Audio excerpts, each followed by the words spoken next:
लेकिन जगन्नाथ बाबू उनके सब परिवारों का हृदय बड़ा विशाल है, जिसके कारण अनायास ही इनके प्रांगण में सत्संग हो रहा है। ये सौभाग्य ही नहीं, अहोभाग्य की बात है। साधु महात्मा कहते हैं दुनिया में सार क्या है, तो उत्तर में साधु महात्मा लोग बतलाते हैं। ब्रह्मानंद स्वामी जी महाराज के वचन में आया है, सत संगत जग सार साधु, सत संगत जग सार, काशी नहाय मथुरा नहाय नहाय हरिद्वार रे, चार धाम तीर्थ करे भाई मन का नहीं सुधार। सत्संगति ही दुनिया का सार है, बाकी सब असार है।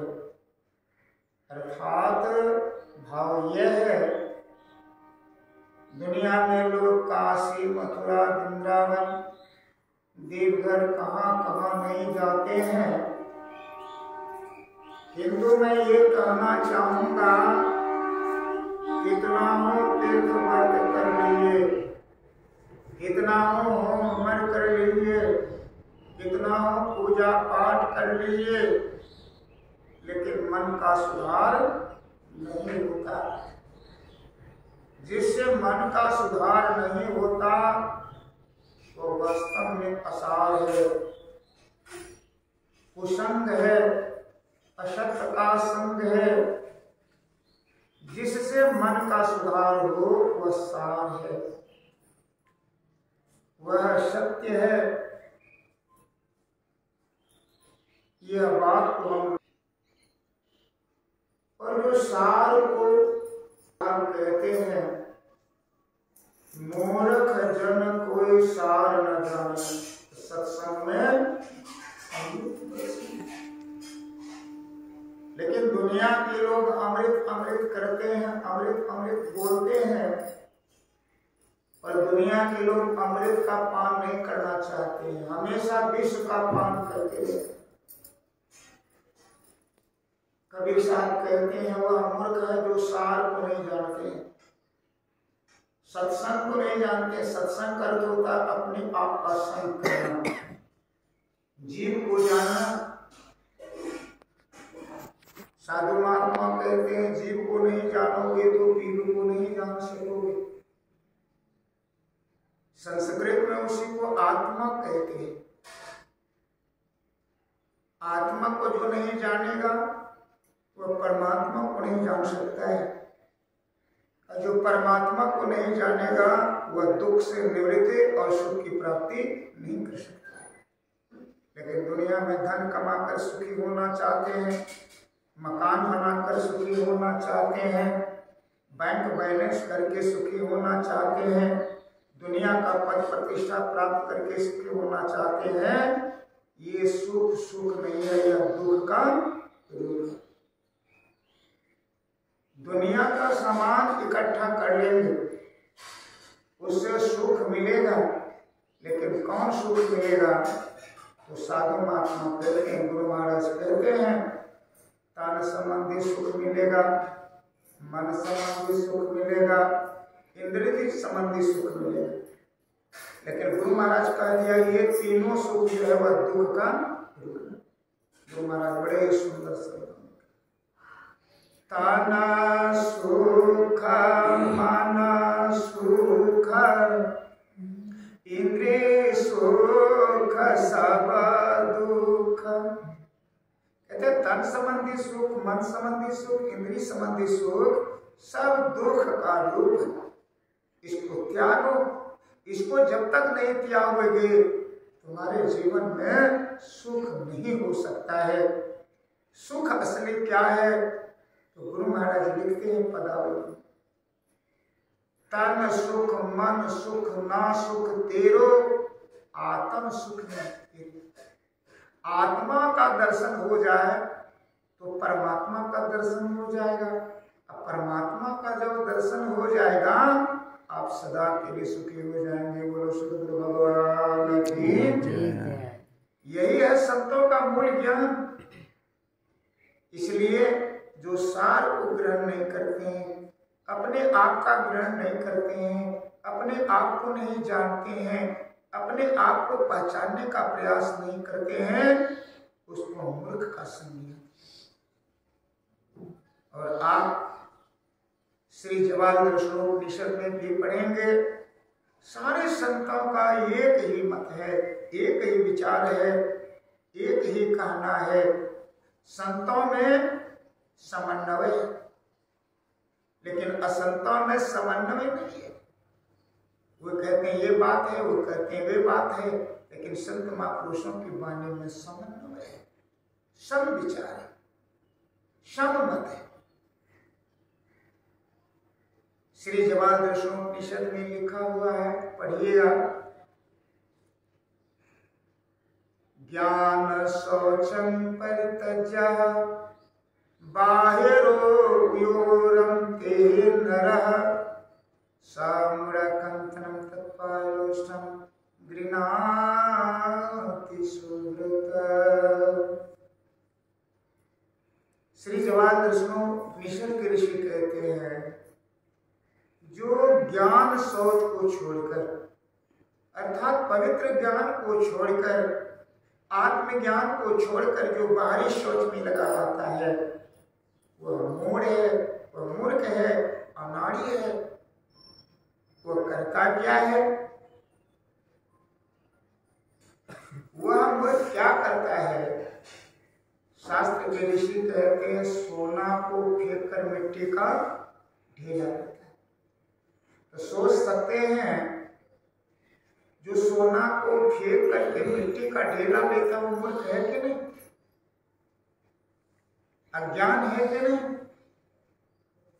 एकदम बात एक्यूरेट है। एक पवित्र ज्ञान है आत्मज्ञान। आत्मज्ञान यदि हो जाए तो दुनिया में कोई ज्ञान की कमी नहीं रह जाती। लेकिन लोग आत्मज्ञान की तरफ नहीं, दुनिया की तरफ लगा हुआ है। मैं कह देता हूँ, जो आत्मा की तरफ नहीं चलता है, आत्मा का दर्शन करना नहीं चाहता है, दुनिया की तरफ भाग रहा है, वह दुख के ऊपर। दुनिया में जितना दुनिया की तरफ भागोगे उतना जीवन में दुख होगा। जितना अंतर की तरफ आंतरिक ज्ञान को अपनाने का प्रयास करेंगे, ज्ञान सोच को प्राप्त करने का विचार रखेंगे, मैं तो कहता हूं कि विचार रखने से आपका दुख धीरे धीरे भाग जाए। दुख ही दुनिया में सबसे बड़ा खतरनाक बीमारी है। तो भगवान श्री राम कहते हैं, नर तन पाई विषय